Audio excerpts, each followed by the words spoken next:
La gente linda, comienza una nueva semana con feriado incluido, feriado o como le llamamos en cuarentena, un día normal, igual a todos, en este día de la marmota constante llamado 2020, mátenme por favor. Un feriado no muy llamativo para la mayoría, pero sí para el presidente, que luego de una semana de ser criticado junto a toda su familia por romper todos los protocolos en el funeral de su tío, salió a comprarse un vinito para atender el fin de semana largo. A lo mejor para nosotros resulta innecesario que haya salido a comprarse un vinito, pero comerse el paté de jabalí sin vinito no es lo mismo. Además, Cecilia Morel le debe haber dicho: fin de semana largo, te vas a quedar 3 días en la casa, esos 2 de tinto y 1 de blanco. El gobierno informó que el mandatario concurrió al lugar con todos los permisos correspondientes para circular en esta cuarentena obligatoria. Lo que pasa es que uno se mete a la comisaría virtual, pero tú sacas el primer permiso que te aparece. Pero si bajáis hasta el final, está ese permiso para comprar vinito y queso gourmet. Está justo entre permiso para abrir ataúdes y permiso para interferir en los otros poderes del Estado. Y para los que se preguntan por qué una vinoteca está abierta en plena pandemia, porque es, bueno, la mejor vinoteca de toda la ciudad. De todas formas, creemos que el presidente fue a comprar vino en persona solo como último recurso. De hecho, primero le habría preguntado a sus cercanos si podían llevarle un vinito, que se los pedía por Didi, que el hijo los pagaba, pero la única que tenía vino era Jacqueline Van Rysselberghe y le dijo que no se lo podía pasar porque esta semana tenía un montón de sesiones en el Parlamento. Aquí comienza Siempre Tarde, me voy a sentar. Siempre tarde, me vale el pelo.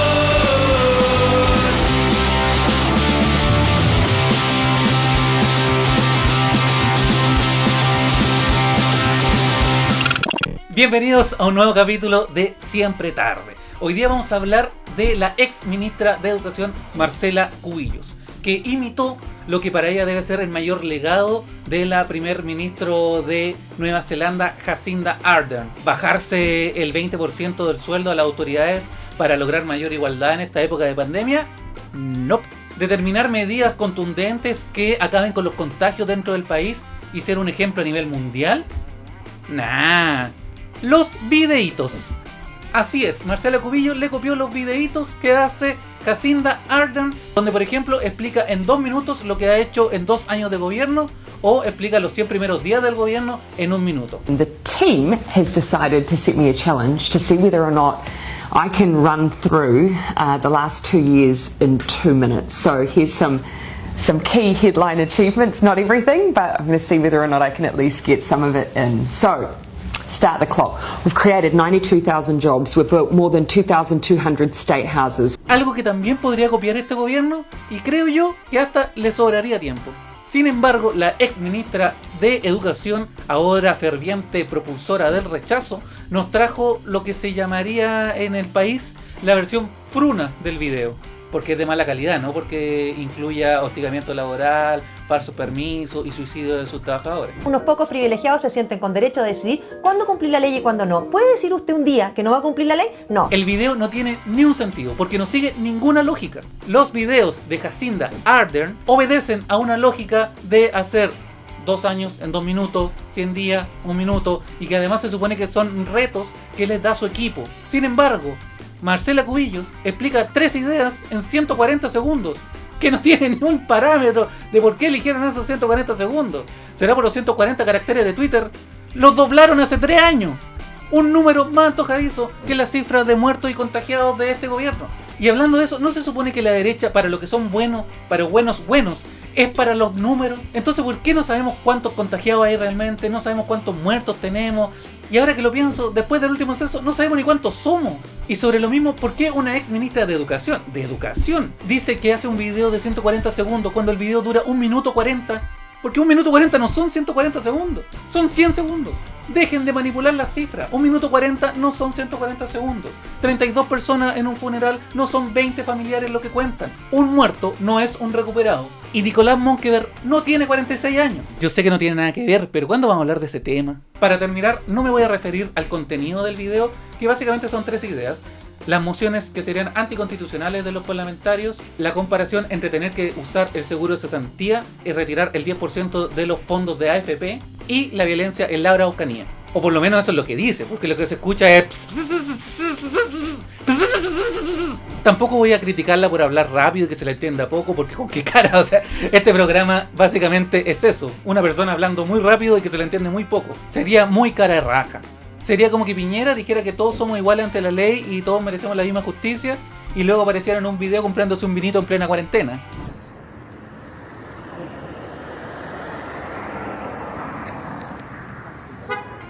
Pero sí me quiero detener en algo que muchos han criticado, y es que una referente de la ultraderecha en nuestro país tome como ejemplo a Jacinda Ardern, que es reconocida por ser una joven de izquierda, feminista, expresidenta de la Unión Internacional de Juventudes Socialistas, progresista, pro aborto. Una persona que si fuera chilena seguramente escribiría en el desconcierto, se cagaría de la risa con todo lo que dice Natalia Valdebenito y probablemente le diera RT a todas las cosas que comenta Isquia Siches. Pero no me extraña, porque amigas y amigos, la derecha ha tenido siempre el superpoder de vaciar de contenido los distintos discursos y tomarlos solo en su forma.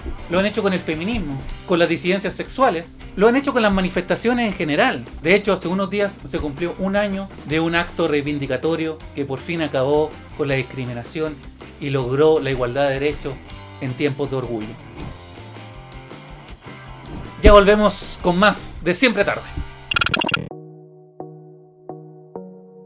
Instituto Profesional Simón Pesutit, donde tener un trabajo seguro no depende de tu talento. Te enseña lo que realmente debes saber en un mundo en cuarentena. Educación física. Ya Martín, cuando escuches el pito debes devolverte, ya, así. Cuando escuches el pito vuelve, ya Martín. Eso. ¿Tiene el audio apagado? Puta, tiene el audio apagado, Martín. ¿Quién vive cerca de Martín? Para que vaya a su casa y le avise. Benja, ya, Benja, anda corriendo, sí. Anda corriendo a la casa, te cuenta como evaluación. Psicología. Y entonces ahí fue cuando dije, nunca más me subo a un avión. Yo creo que eso fue lo que me traumó. Ya, sí, no, mira, vamos a dejarlo hasta aquí ya y seguimos la próxima sesión, ¿ok? Pero deje seguir, pues ahora entendí, claro que eso fue lo que me traumó. Súper interesante, pero vamos a seguir la próxima sesión porque dura solo 40 minutos el Zoom, o sea, la sesión dura 40 minutos. Periodismo.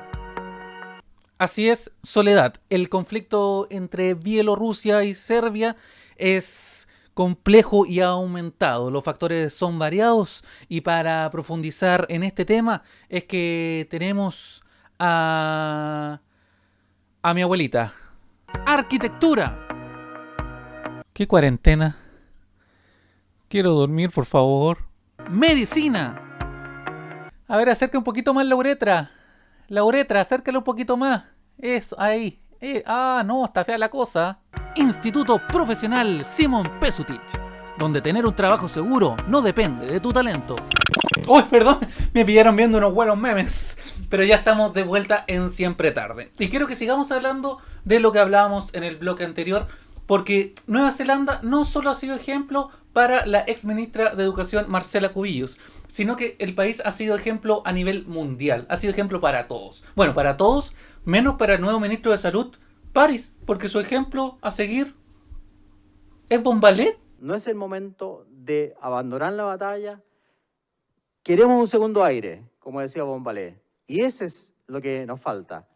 Mire, le voy a hacer gestito y todo, cosito más rico, chiquitito, más lindo del mundo. Pero la cosa es que los distintos gobiernos han llevado la pandemia de distintas formas y eso ha dejado en evidencia un montón de cosas. La constitución, el modelo y quienes tenemos a cargo de los países. Así que para seguir hablando de eso un poco más, vamos a transformar este computador en una tele y vamos a conversar con el historiador y académico residente en este momento en Nueva York, el señor Matías Hermosilla. Hola Marcelo, muchas gracias por la invitación. Un gusto estar aquí en este espacio tan importante para las personas que estamos acompañándonos en la pandemia. Para mí también un gusto poder conversar contigo. Bueno, tú eres historiador, también eres parte de RIE, ¿cierto? De la red de estudio humorístico. También te especializas en la música, en la historia de la música. Y además estás en Estados Unidos viviendo esta pandemia y todo lo que está pasando en Estados Unidos, que es mucho más aparte de la pandemia. ¿Cómo ha sido esta experiencia de vivir toda esta situación tan grande, vivirla tan lejos del país. Ha sido complicado porque igual me ha tocado vivir dos procesos difíciles de lejos. Me tocó el despertar social, diríamos, ¿no? Porque igual el estallido siempre tiene como una lógica media peyorativa. A mí me gusta este estallido porque igual tiene esa lógica potente Como de explosión. estallar, exactamente. Entonces, eso sí, como también lo viví lejos, entonces fue un poquito más tenso el acompañar. Fui a una protesta, en paréntesis, antes, Ajá. como fue una protesta en ese contexto, y es muy raro como cuando uno está en el extranjero, como que la weá se orientaliza, es todo como horizontal, y teníamos, la gente que estaba protestando era, no sé, estudiantes de posgrado, exiliados, Dimondo y, ¿cómo se llama? Daniela Chávez. Eso era... Era toda la fauna chilena que estaba allá. Claro, era un microcosmos de clases sociales en un espacio pequeño como el Union Square, creo que era. Gente que tal vez nunca si hubiese estado viviendo en Chile, jamás hubiesen ido a protestar. O sea, en Plaza Italia no hubiesen estado. No, ¿tú crees que yo iba a ver a Dimondo, salvo que no fuera por la televisión? Claro. No creo. Yo creo que como se suspendió la alfombra roja de Viña, era lo más cercano que tenía a poder marchar por alguna parte. Sí, puede ser. Igual, sí es complejo. Por ejemplo, la pandemia, yo igual tengo repartida mi familia. Es decir, yo tengo a mi polola, a mi hermano en Chile, a mi familia como de mi abuela, gente así, pero mis papás viven en Ecuador, así que otro país que está en un contexto igual de crisis compleja en el sentido de la pandemia. Claro, Así, que de hecho ha en la calle. dado que hablar a nivel latinoamericano la situación de Ecuador. Sí, ha sido complejo, entonces igual estamos así con las tensiones y todo un poquito revuelto, y también incluso los proyectos, las cosas han quedado un poco parados y no he podido viajar. Ya lo habíamos conversado nosotros internamente, pero te digo, no, aquí estamos y estoy pasando un verano calurosísimo, pero también intenso, en el sentido de no solo de pandemia, sino de movilizaciones sociales y todo eso. Claro. Y para detenernos un poco en ese punto, ¿cómo se está viendo la situación allá? Porque en Chile estamos en un periodo, como hablábamos al comienzo, de este estallido social, de esta efervescencia social, buscando cambio, nueva constitución, y con el COVID, la misma gente que decía, oye, pero salgan a las calles, empezó a decir, oye, quédense en la casa, seamos responsables, cuidémonos. En cambio, en Estados Unidos, post pandemia, empezó toda esta efervescencia de la muerte de George Floyd, ¿cierto? Que al igual que el alza del metro aquí, fue lo que gatilló que explotara socialmente el país. ¿Cómo se ha vivido eso con un contexto de pandemia? Sí, totalmente. Bueno, yo creo que es una de las contradicciones interesantes porque estábamos hablando del estallido, despertar social en Chile, pero también existe una lógica que muestra la pandemia en ciertas contradicciones, porque está, por un lado, cómo se exacerba estas tensiones raciales que estaban intrínsecas en la sociedad, es decir, pensar que el movimiento de Black Lives Matter parte del 2013, entonces hay una sensación, una lógica sistemática, sistémica que sigue existiendo en Estados Unidos, donde hay una diferencia racial y una discriminación racial muy fuerte, que se da en el caso afroamericano como de manera intrínseca, pero está también la migración, está todo lo que significa la estigmatización de los latinos, de los asiáticos. Hay una historia de eso, pero que se cataliza y que explota en el sentido de una cosa muy potente y muy fuerte, que es que en este contexto te das cuenta de ciertas tensiones que están enquistadas en la sociedad, en el sentido de que el capitalismo, el neoliberalismo, produce víctimas. Decía Judith Butler en un artículo que el virus no discrimina, ¿no? Racialmente. La gente hace que el virus discrimine por las diferencias sociales. Y las poblaciones más afectadas en Estados Unidos por la pandemia son los latinos y los afroamericanos que viven en espacios más chicos, que viven más pegados y que tienen menos acceso a la salud, menos acceso a bienes básicos y tienen que seguir trabajando porque son trabajadores esenciales. Entonces, en ese contexto se construye una tensión tan fuerte que hace que gente salga a las calles y quiera decir, oye, ya, esto no puedo aguantarlo aunque tenga que exponer mi vida por esto. Entonces, y un poco en Chile está pasando, en las poblaciones, la gente salió porque tenía hambre, po. Es decir, obviamente había este llamado de no salir y esta conciencia, pero por ejemplo, personas como no sé, lo académico, y bueno, en este momento tú, como otros comediantes que han podido hacer otras cosas, pueden tener el privilegio de poder estar en la casa.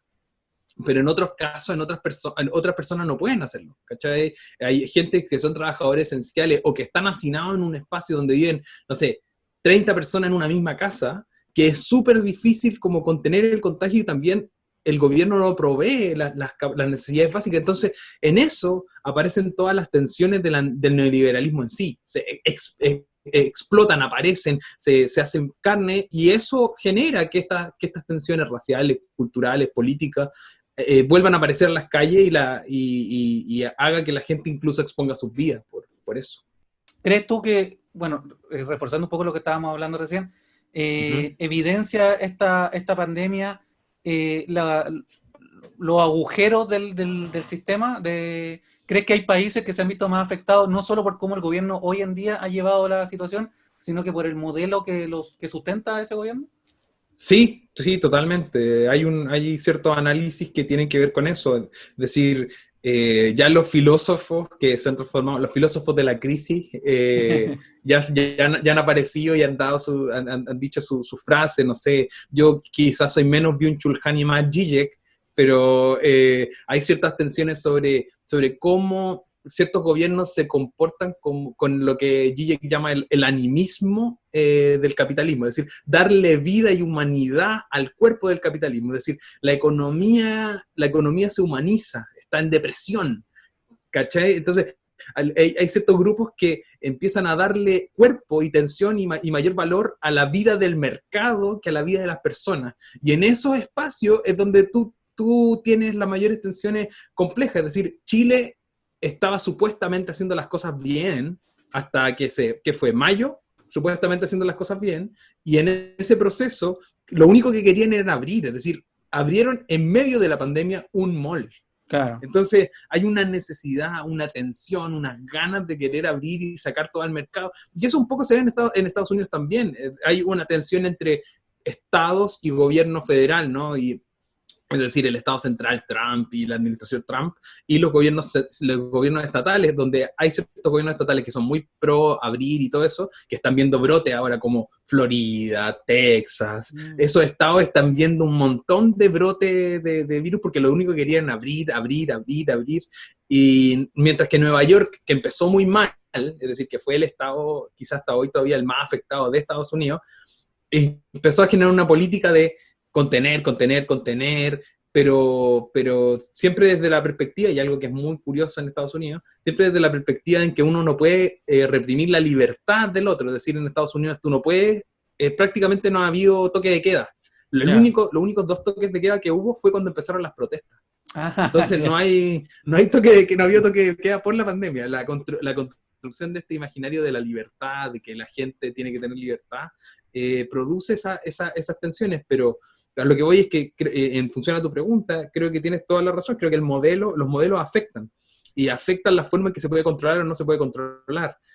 Siempre hay un riesgo, porque por ejemplo países como Corea del Sur o China tienen políticas que reprimen mucho la privacidad, y esa idea de represión de la privacidad produce también un arma de doble filo, que es la posible tensión que se puede generar entre los actores, ¿cómo se llama? O la pérdida difusa, ¿no?, de la vida privada de las personas y el rol que el Estado puede tener para contener las cosas. Pero también hay ciertos estados que no son necesariamente estados de izquierda, por decirlo de alguna forma. Piensa en Italia o en España, que empezaron a tomar determinaciones como en España de nacionalizar clínicas privadas. Es decir, claro, el garrote del Estado empieza a aparecer cuando países piden, cuando los economistas y los ingenieros comerciales que reinan en estos países como en Chile, piden menos Estado. Hoy en día la eficiencia, y lo que nos está diciendo esto, es que necesitamos más Estado, sobre todo en estos espacios. Necesitamos una base de salud pública, de línea de distribución de alimentos, donde el Estado juega un rol fundamental. Y finalmente eso viene a contradecir la idea tan potente de este neoliberalismo salvaje, Al final entramos en una crisis que obviamente tiene este virus como catalizador, pero en el fondo, y conectándolo con lo que hablábamos al principio, con el movimiento social chileno y lo que estaba pasando en Beirut, en Hong Kong, hay una sensación detrás de que el neoliberalismo estaba fallando y que tenía límites, y creo que la pandemia está mostrando con creces que eso es así. El problema es cómo vamos a solucionar eso, porque en este contexto igual los capitalistas más extremos están capitalizando de alguna forma u otra. Es decir, los que hacen las mascarillas, el dueño de Zoom, entonces, todo ese tipo de empresas han visto beneficio en este espacio, porque el capitalismo es tan maquiavélico en ese aspecto que siempre va a estar redituando y buscando las necesidades para poder adquirir y fortalecer las bases de esta ideología que finalmente, si pensamos en Chile no gobierna, a pesar de que son partidos nefastos, a mi forma de ver, la UDI o RN o Evópoli, en Chile gobierna Libertad y Desarrollo. En Chile gobiernan los think tanks del neoliberalismo que tienen eso. La única doctrina al final, en el fondo, es la libertad económica. Oye, ¿y tú has visto algún países que hayan sido como ejemplo de, pucha, así sí, así se debería haber hecho? Lo que pasa es que igual es muy curioso porque esto va dependiendo del tiempo, ¿no? Ajá. Del tiempo en que pasan las cosas. Porque, por ejemplo, Uruguay, que había sido el mejor país de la región, hace que 2 o 3 días salieron a dar, bueno, quizás nos relajamos mucho. Como que ¿Por qué legalizamos la marihuana, maldita sea? nos relajamos mucho. Entonces, pero creo que quizás el ejemplo más grande es Nueva Zelanda, Ajá. ¿no? Como el país en que mejor se ha controlado, pero donde no hubo miramiento en lo económico. Claro. Pues cerramos esta cuestión y ahí vemos, y ahí nos ordenamos. Entonces, un poco, yo creo que el problema es que, bueno, lo decías tú de Marcela Cubillos, ¿no? Y la cosa, vínculo con Nueva Zelanda, es que nunca van a hacer eso. Los gobiernos el gobierno chileno es un gobierno en el que volviendo a lo que decía antes, está el valor del mercado es mayor al valor de las personas y el valor de las grandes empresas. Es decir, toda la polémica que hay con la TAM hoy en día, donde se dieron a la quiebra en Estados Unidos, pero antes de darse a la quiebra sacaron plata a un grupo que está vinculado a la familia de Piñera, y luego de eso le piden plata al Estado. Finalmente el presidente está comprando su propia empresa que está a punto de quebrar.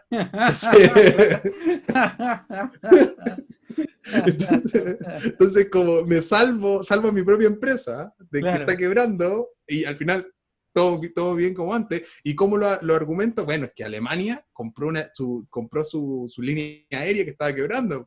Finalmente, obviamente es una política progresista, podríamos decir, pero en la base de lo que está pasando en Chile es que está salvaguardar las inversiones del propio presidente y su familia. Claro. Oye, ¿y en Ecuador? ¿Cómo? Porque tú dices que tus padres están en Ecuador en este Ajá. momento. ¿Cómo se ve la situación ahí? Ha sido una situación, si en Chile los ministros de salud han sido mentirosos, en Ecuador peor, porque había gente que se estaba muriendo en la calle. Eso Oh. Una imagen muy fuerte en Guayaquil. Mi papá vive en Quito, pero en Guayaquil gente que se moría en la calle y no se reportan como fallecidos de COVID, sino como fallecidos. Entonces hay todo un aparataje de esconder la cantidad de muertos. Y también de abrir, ahí empezaron a abrir ya ahí lo que le llaman allá semáforo amarillo, donde la gente puede salir y no sé qué, pero igual es un proceso, es una cosa bien compleja. Ecuador, finalmente mis papás llevan 4 meses encerrados, Claro. realmente encerrados. Y es porque igual está esa ansiedad. Yo creo que hay un tema que a lo mejor México, quizás me equivoque en las proyecciones que van a pasar para adelante, Ajá. pero yo creo que quizás México ha sido de los países que con la realidad latinoamericana mejor ha lidiado con las problemáticas de salud pública, porque los mexicanos fueron directos y dijeron, nosotros no podemos cerrar el país porque la mayoría de la gente vive de una economía informal. Y en eso Claro. López-Gatell, que es el ministro o el subsecretario, no sé, de salud, que se transformó como un símbolo, que ahora es parte como de un comité de la OMS, ha tenido un poco este rol, pues, de tratar de decir, busquemos soluciones que busquen ayudar a la población, pero al mismo tiempo tengan en cuenta que que este es un país que no puede lidiar como lidió Italia o España. Yo Claro. creo que ese es uno de los grandes temas, como no puede lidiar porque la gente no tiene qué comer. Y yo creo que el rol y lo importante, un poco para países como el nuestro, es buscar ese lado al revés. Pues yo creo que lo que debería pasar hacia adelante es darle más espacio al Estado, darle más espacio a un Estado que debería cambiar de fondo y que ya se le viene advirtiendo desde el estallido social, de que el neoliberalismo salvaje no funciona, que las pensiones son miserables, que la gente no tiene cómo vivir y que no tiene cómo atenderse, y que obviamente mira las diferencias sociales. Me acuerdo al principio de la pandemia en Chile, a un tipo que era médico lo llevan en helicóptero a Santiago para atenderlo, y a un chico de 24 años le niegan la atención en 3 o 4 hospitales.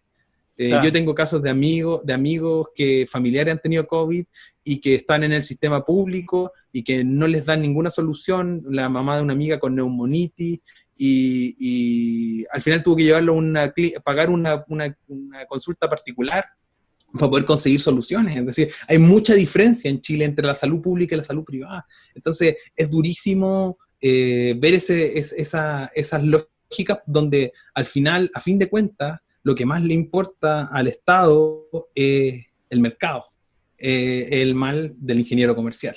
El mal de los ingenieros comerciales. Creo que esa frase reduce, sin querer ser simplista, pero creo que reduce mucho cómo funcionan los distintos gobiernos.